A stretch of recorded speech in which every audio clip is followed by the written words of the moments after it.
Good afternoon, everyone. My name's Larry, and today I have with me a guest. It's author Max Furek, author in a couple different areas. He writes in the paranormal area and also rock and roll. So welcome, Max. Thanks, Larry. I'm looking forward to our podcast interview and saying hello to the folks in Berwick. So thanks for having me on your program. Well, thanks for being here. And could you tell us about your event that's coming up at the McBride Library? Yeah, we're a number of us regional authors are getting together this coming Saturday. That's Saturday, July the 1st. And we're going to be at the McBride Memorial Library with our books. And we're also going to be celebrating the birthday of Ernest Hemingway, one of America's most legendary and successful authors. So that'll be this coming Saturday, July the 1st at 11 o'clock a.m. Okay, and I understand they're having a book sale that same day at McBride Library. Yeah, we're going to have a 2-for-1. So you could, the public is invited, and the McBride is going to have one of their really just wonderful book events where you could buy, I believe it's a whole bag of books for only $2. And they have a nice array, a very diverse array of authors and genres. And then also you could come up to the main lobby where regional authors will be. And, maybe you could help out some of the starving artists and, take a look at some of our books and support regional authors and literacy. So, we're just excited to be at the McBride again. McBride is one of the crowning gems of Berwick, and we just love the McBride Library. So you picked Hemingway's birthday to have this event with the regional authors. Why Hemingway? Well, we did this last year, Larry. Today's our Saturday is going to be our second annual event, but we wanted to go and commemorate the birthday of Ernest Hemingway, one of the greatest authors America has ever had. And Hemingway is noted for his minimalistic style, very sparse, stripped down style. And so many people have tried to imitate and emulate him, and they just can't do it, because Papa had a style of his own. But Hemingway was larger than life. He was the man's man, real macho. He was a he was an alcoholic, but, just womanizer, adventurer. I mean, he did it all. He was the James Bond of the times. And unfortunately, he also suffered from depression, and he died a tragic death. Something that is not uncommon for authors, for artists, who suffer for their craft. And but we're going to be celebrating, the positivity of Ernest Hemingway and all of the authors that show up on Saturday. One of the requirements is that they have to bring an index card with a quote from Ernest Hemingway. And so we'll be able to go and read those quotes. And he was quite, just motivational and inspirational. So we're looking forward to that aspect of this Saturday's event. Okay. I understand your most recent endeavor, your most recent book that's published is called Coal Region Hoodoo. Would you like to tell us a little bit about that? Yeah, so let me ask you, what do you think hoodoo means? Every time it sounds like magic, Yeah. like black arts or white arts or Yeah. some sort of magic. Yeah. Well, hoodoo is sort of a derivative of voodoo, and voodoo is an actual religion. It came from West Africa, went to Louisiana and Mississippi, blended with Cajun stuff and Roman Catholic stuff, and came out with an actual religion.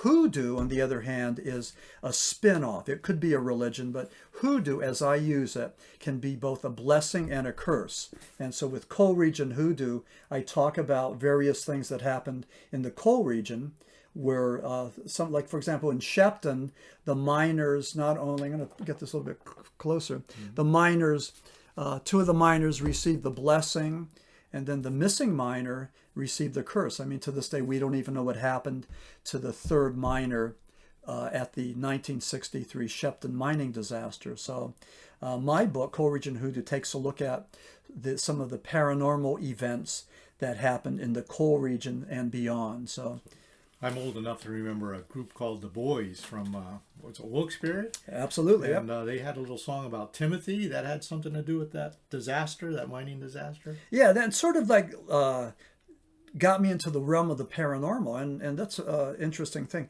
I was writing a rock mythology. I was trying to make the connection between the 1971 song Timothy by the Boys, which was the highest charting song we ever had in the area in northeastern Pennsylvania. I was trying to make the connection with the song Timothy and the Shepton mining disaster of '63. In both cases, there were allegations of cannibalism. The fictitious song, and also in Shepton, 3 guys were entombed, only 2 came out, and the villagers wanted to know, what happened to the 3rd guy. So cannibalism was one of the unsubstantiated allegations. And as I was researching Shepton, I realized that there were a whole lot of paranormal elements involved with Shepton, such as near-death experiences, out-of-body experiences, and after-death experiences. So, plus a whole lot of other ones. So, I tell people whenever I'm, asked, I tell people that I never went looking for the paranormal, but it sort of found me.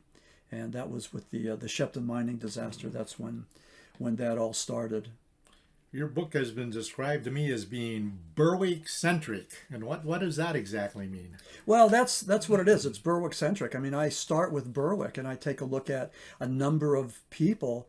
I mean, legendary, mythological people. For example, Nick Adams, who is Nicholas Adamczak, Ukrainian guy, born in Glen Lyon, but he was buried in Berwick at the Ukrainian cemetery. So Nick Adams was one of the members of the Rebel Without a Cause, and numerous Hollywood reporters and have claimed that Rebel Without a Cause was a cursed film because people like James Dean, Sal Mineo, Nick Adams, and Natalie Wood died mysterious deaths. And so Nick Adams is in there in my paranormal book because, because first of all, as a Berwickian, I wanted to go and document his story, but also because of this this curse, that I think that slots into the. So Nick also had a tragic cursed death. Is it? He did. He died of formaldehyde intoxication, and this was an old-time drug that alcoholics would use, and he seemed to have had an overdose of formaldehyde. It looked very mysterious. A number of people thought that maybe he was killed because of either a gambling debt or something else, but we really don't know. It's a mysterious, unsolved murder, and that was Berwick's Nick Adams. Tragic end for Johnny Yuma the Rebel. Yeah, right. Yeah, and he was very successful as Johnny Yuma. And then also we have a chapter on Dr. Santee. And Dr. Santee was the high priest of the Wicca Coven, the Coven of the Kata. And Larry, you and I did a presentation at the Jackson Mansion. Yes, we did. And you did Dr. Santee, and I did. Do you remember? You were you Shepton? No, I was close enough. Richard Sharp Shaver. That's what it was. Yeah. I the man with the hollow earth. Yeah. And I delight in the fact that I think I've sort of introduced Richard Sharp Shaver, who was born in Berwick, to the masses. And for 2 days, you and I greeted all those people at the Jackson Mansion. And I mean, there were tons of them, but you talked about Dr. Santee. 15 or 16 groups a night. Yeah, I know. And I talked about Richard Sharp Shaver, but, a lot of people don't know about him, but Richard claimed that he had been abducted by these evil creatures and held captive, in these subterranean caves. And his stories were written about in Amazing Stories as being factual. So it was very controversial, but he was really big in the 1940s. And what's interesting about Berwick's Richard Sharp Shaver, the FBI investigated Mr. Shaver because they claimed that he triggered the UFO hysteria of the 40s, that he kicked it off before Kenneth Arnold sighted those 9 craft outside of Mount Rainier in 1947. So Berwick guy Richard Sharp Shaver was wanted by the FBI. Okay. But anyway, Nick Adams, Dr. Santee, Richard Sharpshaver. They're all in co-region Hoodoo, and that's why the book is Berwick centric. You know, And, there's a and lot if of anybody from Berwick wants that, you'll have those available at the McBride Library this Yeah, absolutely, Saturday. and I'm hoping that the people turn out. I'd love to go and offer an autographed copy of Coleridge and Hoodoo. You know, I'm just really delighted to be the one telling the story because I don't know. You would think that these stories would have been told before, would have been documented and written about before, and they're not. So before, you know, us baby boomers are dead and gone. I mean, I want to tell the story about Nick Adams, and I also want to tell the story about Richard Sharpshaver, or introduce the story of Richard Sharpshaver to the neighborhood, because it's a great story. And Richard Sharpshaver, I contend, is one of the most notorious, one of the most interesting characters, you know, citizens of Berwick. So he's in the book, and just an amazing story.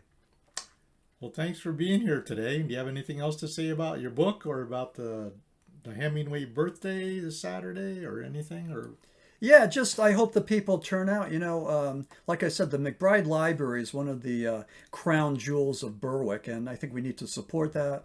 I also believe we need to go and support literacy, support regional authors, support libraries and independent bookstores, because just like the malls, you know, we had a lot of controversy in Berwick about Kmart, the plaza going. Well, that's not just Berwick. That's all over the United States.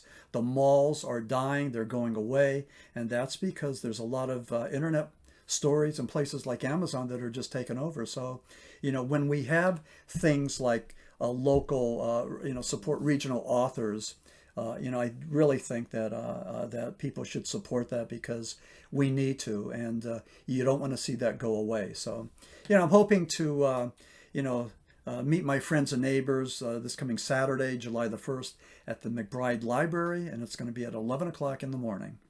okay, thank you so much for being here today. And as always, it's good to talk to everybody out there in peace, and we'll see you later. Pax vobiscum.